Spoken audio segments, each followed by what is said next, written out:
이 책은 지난 8월 20일 날 출간이 되었어요.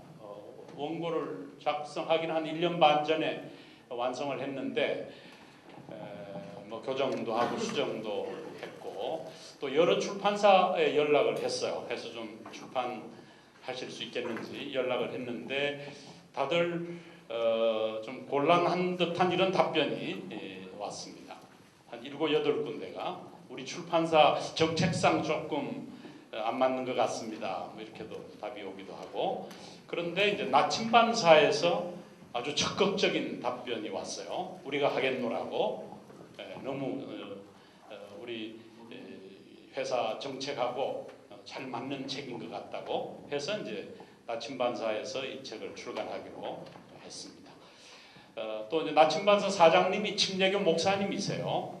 서울에 있는 모 교회 협동 목사로 계신 분이신데 그분이 상당히 사명감을 가지시고 이 책을 내신 것 같습니다. 이 책을 내게 된 직접적인 동기는 한 2년 전에 저와 한 10여 명의 학생들이 그 종교개혁 현장을 답사했던 적이 있습니다. 한 12박 13일에 걸쳐서 유럽의 한 20개 도시들을 다니면서 스위스, 체코, 또 독일, 그리고 덴마크, 네덜란드 이렇게 4개국 한 20여 개 도시를 방문하면서 이제 종교 개혁의 현장들을 직접 가보고 또 그 사진도 찍고 아주 유익하고 보람된 시간을 가졌는데 그 여행을 다녀온 후에 좀 여행 안내서 같은 것을 좀 종교 개혁 답사 여행 안내서 같은 걸 만들면 많은 분들에게 좀 유익을 줄 수 있겠다 하는 이런 생각이 들어서 이제 시작을 했는데 하다 보니까 점점 욕심이 더 생겼습니다. 단순히 여행 안내서가 아니라 개혁가들의 생애와 사상들을 다루고 또 그에 관한 여러 가지 중요한 역사적인 현장들을 이제 사진으로 또 그림으로 이렇게 실어주면 종교 개혁에 관한 지식의 어떤 그 현장감을 더 가질 수 있겠다 하는 이런 생각을 했고 또 유럽을 여행하기를 원하는 분들에게 좋은 참고가 될 수 있겠다고 하는 이런 생각이 들어서 이 작업을 하게 되었습니다. 아시다시피 2017년이 종교개혁 500주년이 되는 거죠. 지금 이제 2년이 남았습니다. 되게 우리 10월 마지막 주일을 종교개혁주일로 지키지 않습니까? 그리고 루터가 이제 10월 31일 밤에 95개조를 독일 비텐베르크에 있는 캐슬 처치 성교회에다가 이제 게시함으로 종교개혁 운동이 이제 본격적으로 시작이 된 것으로 이렇게 간주를 하고 있습니다. 그래서 아마 앞으로 2년 정도 아마 종교개혁 현장을 답사하고 또 여행하고자 하는 이런 그 일들이 많이 있을 것 같고 또 여행사들에서도 이제 그런 것을 많이 기획하고 있는 줄로 압니다. 그리고 이 책을 쓰면서 주안점을 두었던 것은 우리나라에서 종교개혁가 그러면 주로 루터, 칼빈, zwingli 또 영국 국교회 개혁가들 이 정도 주로 많이 다루고 있죠.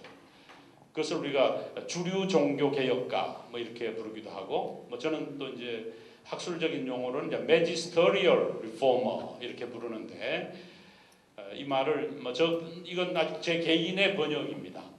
관료 후원적 종교 개혁 이렇게 번역을 했어요.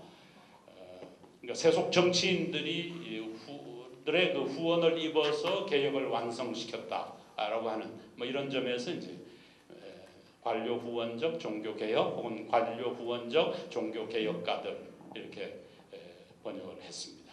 미국에서는 상식적인 얘기인데 이제 우리나라에서는 이제 장로교회가 대다수를 차지하다 보니까 이런 magisterial reformer라고 하는 개념을 학술적인 용어로 정확하게 지금 번역하고 있지는 않고 있습니다.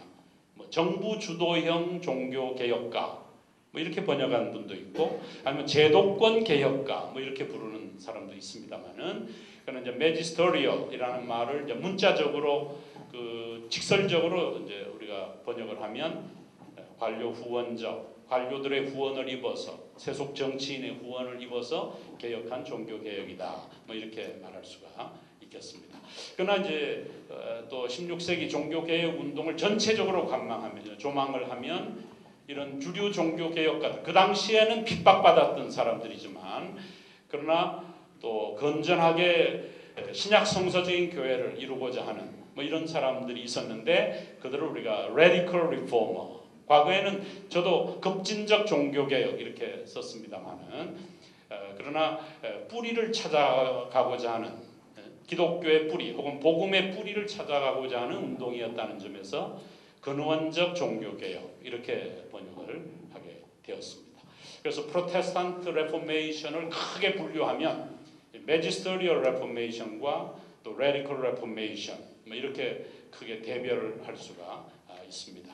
그러나 16세기 당시에 이 radical reformer들 또 그 가운데 아주 주류를 형성했던 사람들이 이제 성서적 아나베프티스트들이었는데 이들은 이제 로마 카톨릭으로부터도 핍박을 받고 또 프로테스탄트 주류 종교 개혁가들로부터도 이제 많은 핍박을 받았기 때문에 그 후로 한 200~300년간 계속해서 핍박을 받았던 이런 사람들이었는데 오히려 이 신약 성서적인 관점에서 봤을 때 또 오늘날 복음주의적인 이런 기독교의 모습에서 봤을 때 오히려 주류 종교 개혁가들을 넘어서는 이런 개혁 활동을 했던 사람들이 이 아나베프티스트 리포머들이었고 또 아나베프티스트 리포머들을 넘어서서 신약 성서적인 교회를 이루고자 했던 사람들이 침례교인들이었다, 베프티스트들이었다 하는 이런 관점에서 이 책을 서술을 했습니다.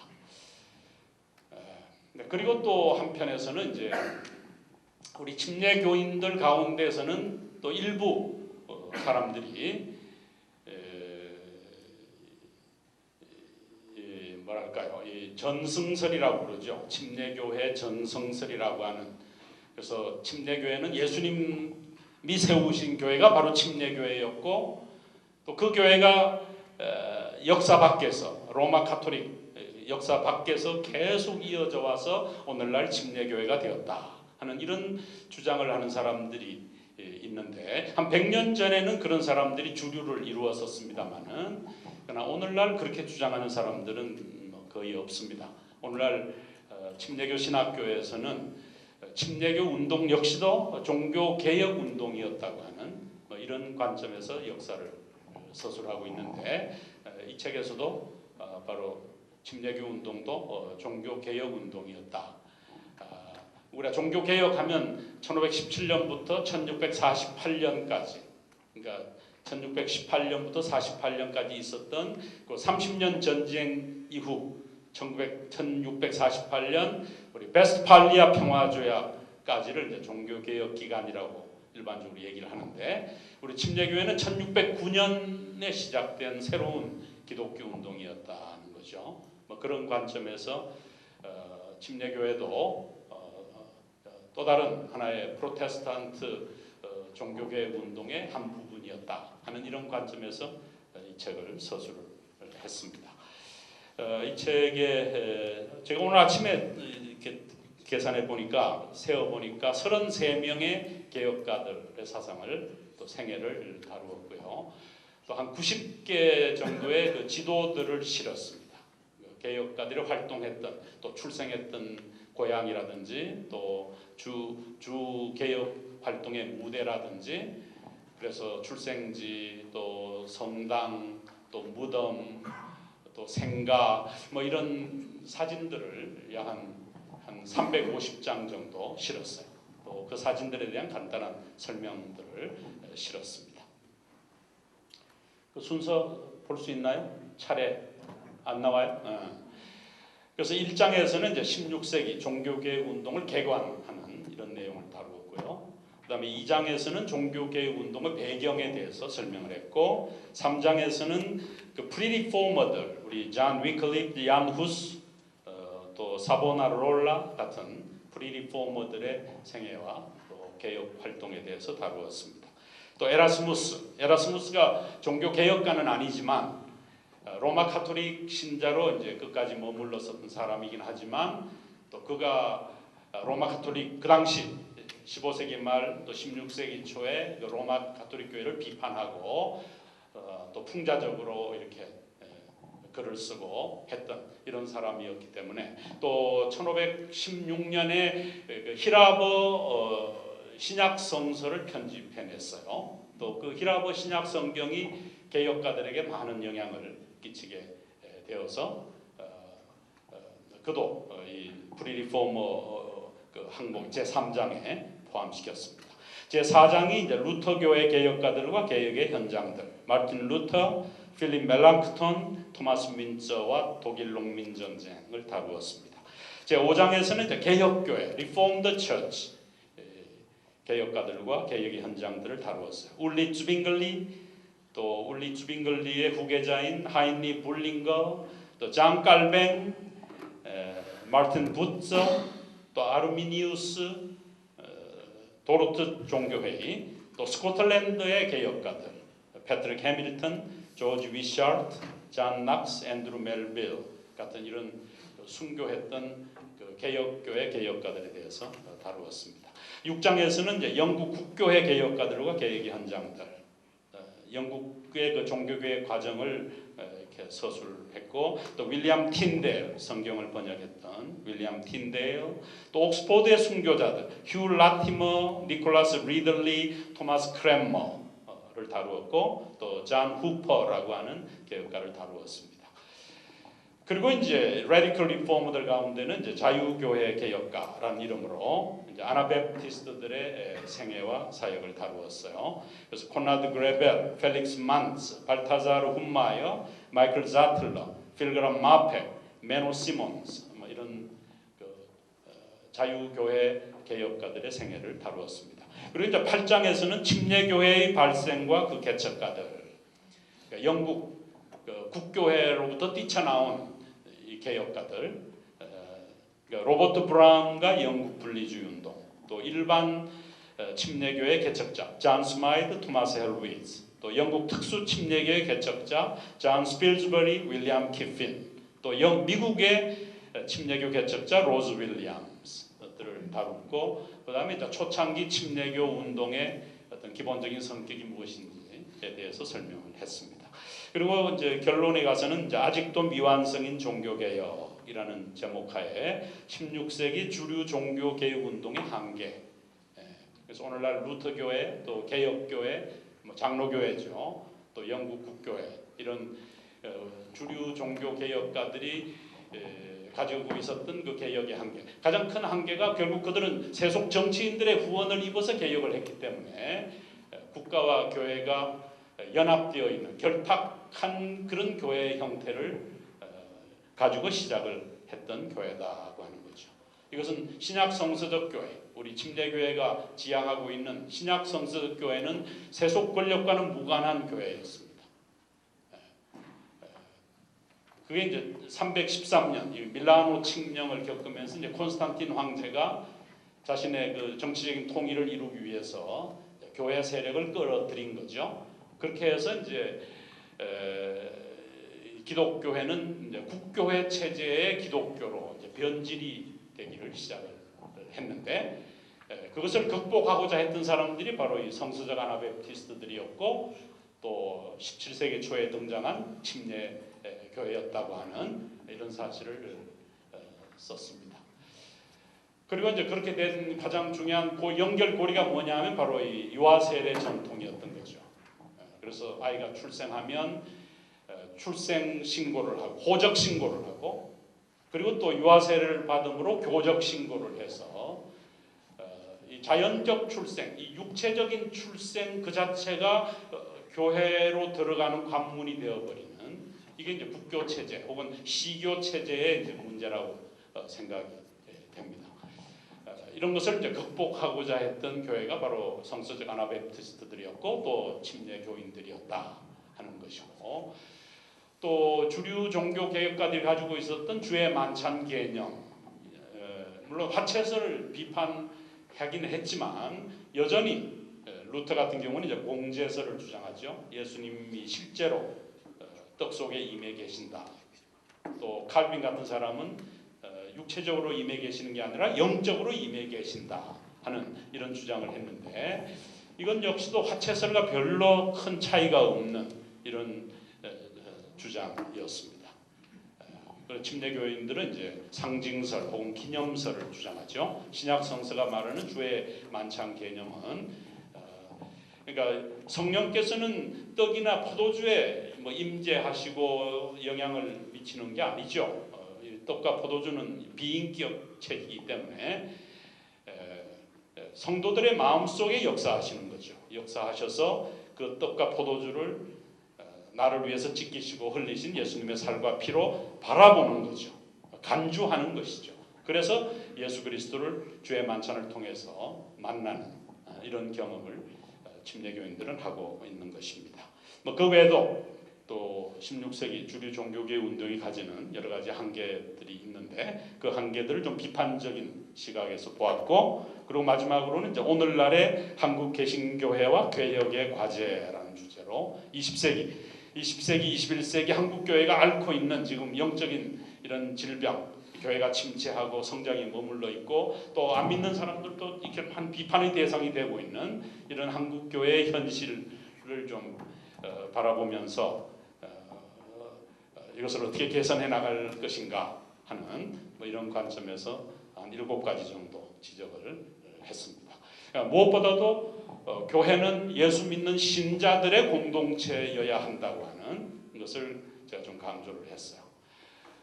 다시 말해서 영적인 출생을 경험한 자들이 바로 다시 말해 중생한 자들이죠. 위로부터 태어난 자가 바로 교회를 이루어야 한다고 하는 이런 점. 오늘날 한국 교회 가운데 그렇지 못한 교회가 많이 있는 것 같아요. 또 교회당과 교회를 구분하지 못하는 경우도 많이 있는 것 같고, 또 교회 안에, 그러니까 교회당 안이죠. 교회당 안에 예수 믿지 않는 사람들도 많이 있고 또 그들을 교적부에 입적시키는 이런 것이 우리 한국 교회 관행인데 이런 것을 오늘날 좀 반성하고 또 개혁해 나가야 하겠다고 하는 이런 내용을 기술을 했습니다. 예, 이 정도 제가 발표하는 시간은 마무리하도록 이렇게 하겠습니다.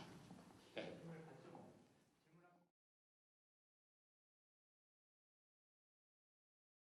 이 종교 개혁은 완성이 있을 수 없겠죠. 앞으로도 계속 그 완성을 향해서 나아가야 하리라고 생각을 합니다.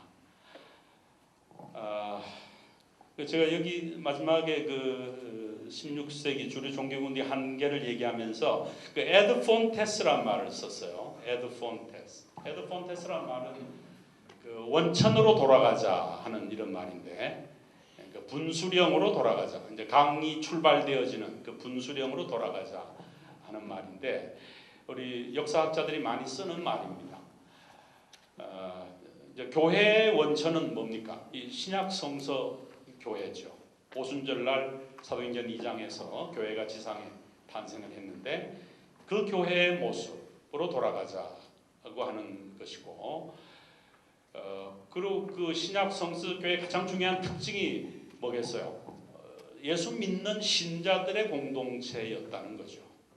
불신자들이나 또 믿음을 갖지 않은 자들이 교회가 될 수 없는, 예수 믿어서 영적으로 거듭난 자들로 이루어지는 교회의 모습, 이것이 원천적인 이런 교회의 모습이고, 또 아까 말한 대로 세속 권력과는 무관한 순수한 예수 믿는 자들의 공동체, 다시 말해서 그리스도의 신부로서의 순수한 공동체, 이것이 이제 원천으로서의 교회의 모습일 텐데, 이것이 이제 세월이 흐르면서 313년 이제 콘스탄틴이 이제 교회를 기독교로 공인하면서부터 물론 복음이 로마 제국을 정복한 이런 해이기도 하지만 또 동시에 교회가 세속 권력과 결탁을 해서 타락하기를 시작한 해가 바로 313년 밀라노 칙령이라고 생각을 합니다.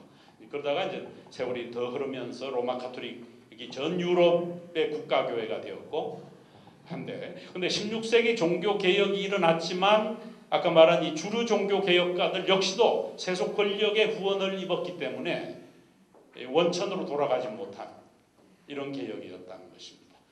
또 그런 교회가 지금 한국의 주류를 형성하고 있기 때문에 한국 기독교계가 아직도 미완성의 개혁의 상태에 있다고 하는 것입니다. 이것을 극복하고자 했던 사람들이 아나베프티스트들이었고 또 그 줄기는 좀 다르긴 하지만 영국 국교회로부터 뛰쳐나온 사람들이 이제 영국 분리주의자들인데 이제 이들이 바로 이 신약 성서 교회, 다시 말해서 원천으로서의 그 교회의 모습을 이상으로 해서 개혁, 새로운 기독교 운동을 벌인 것이 바로 침례교 운동이었다고 보는 거죠. 그래서 저는 이런 주류 종교 개혁가들의 그 교회를 넘어서는 것이 아나베프티스트들의 교회였고, 또 아나베프티스트들은 이제 그 당시 이제 핍박을 너무나 많이 받고 있는 이런 상황이었기 때문에 또 유럽 내에서 이렇게 안정적으로 이렇게 거할 수 없는 이런 사람들이었기 때문에 자연히 세상이나 또 세속 정부에 대해서 굉장히 그 부정적인 이런 입장을 취하고 있었고, 또 은둔적인 도망다니는 뭐 이런 사람들이었기 때문에 그런 태도를 취하고 있어서 이제 세상의 빛과 소금이 되라고 하는 이 예수 그리스도의 그 가르침을 또 부분적으로 지키지 못한 뭐 이런 면이 있다고 생각해요. 이런 것을 이제 침례교인들이 굉장히 세속 정부나 세상에 대해서 적극적인 자세를 갖는 이런 입장을 취했던 것이 침례교인들이었다고 생각을 합니다. 결국은 침례교회가 원천으로 돌아가려고 하는 교회라고 하는 뭐 이런 입장에서 이 책을 썼다고도 말할 수가 있겠습니다. 저는 침례교 목사가 된 게 너무 감사합니다. 제가 순복음교회 목사도 될 뻔했고 장로교 목사가 될 뻔했는데 하나님의 섭리와 또 인도하심으로 침례교 목사가 되고 또 침례교인이 되어 있다고 하는 사실 자체가 너무나 감사하게 생각을 합니다. 아마 이 자리에 계신 모든 분들도 비슷한 이러한 제 말씀에 공감을 하시는 줄로 믿습니다. 아멘. 할렐루야. 예. 제가 그 마지막 장에서 그런 문제들을 좀 다루었습니다. 대형교회 문제에 대해서도 좀 다루었고, 또 목회 뭐 흔히 목회 세습 뭐 이런 얘기를 하죠. 담임 목사님이 은퇴를 하면서 그 자녀들이나 뭐 인척에게 그 담임 목회를 넘기는 뭐 이런 것이 상당히 지금 이슈가 되어 있는데, 그러나 저는 우리 침례교회는 기본적으로 지역교회 자치주의의 원칙을 가지고 있지 않습니까? Autonomy of the local church, 아주 침례교 행정의 가장 중요한 면이라고 생각되는데, 그래서 지역교회가 뭐 목사님의 아들을 담임 목사로 정했다면 민주적인 절차에 의해서 또 온 성도님들이 함께 공감하고 동의해서 사무처리라든지 이런 회의를 통해서 결정을 했다면 그것은 하나님께서 허락하신 결정이라고 저는 생각을 합니다. 그래서 우리가 뭐 목회 세습 이런 문제를 너무 일률적으로 무조건 안 된다 뭐 이렇게도 말해서는 곤란하다고 생각을 하고, 물론 이제 그 담임 목사, 아버지 되는 담임 목사가 막 그 조작을 한다든지 또 성도들을 막 이렇게 매수한다든지 해서 여론을 만들어내는 뭐 이런 것이어서는 곤란하겠죠.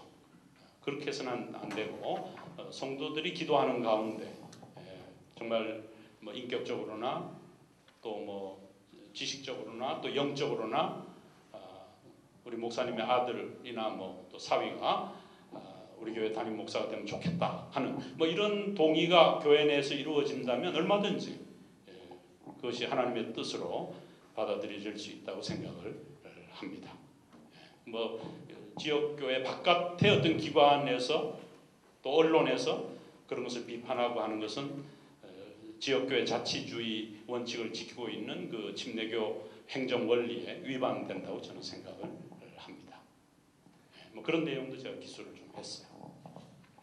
침례교회가 더 부흥하고 발전하고 또 영적으로나 수적으로 더 많아져야 된다고 저는 생각을 합니다. 그래서 지금은 물론 우리가 침례교회가 한국 기독교계에서 마이너리티에 해당되는 교단인데 우리가 더 분발하고 더 발전해서 미국처럼 미국의 남부 지역처럼 거기는 침례교회가 소수파가 아닙니다. 오히려 주류를 형성하고 있는 것이 침례교회인데 우리 한국 침례교회가 더 부흥 발전해서 주류 프로테스탄트들이 되면 한국 교회 문제들은 많이 해결된다고 생각을 해요. 또 신학적으로 봐서 그래서 우리 침례교회가 더 부흥 발전해서 머조리티가 되는 것이 우리 한국 기독교계를 변화시키는 아주 중요한 동인이 된다고 저는 생각을 합니다. 그래서 우리들의 사명이 크다고 저는 생각을 하고 또 우리 신학교의 사명이 크다고 저는 생각을 하고 있습니다. 뭐 답변이 됐는지 모르지만 그래서 우리 침례교회가 더 활기차고 또 부흥하고 발전하는 이런 교단이 되어질 수 있기를 바랍니다.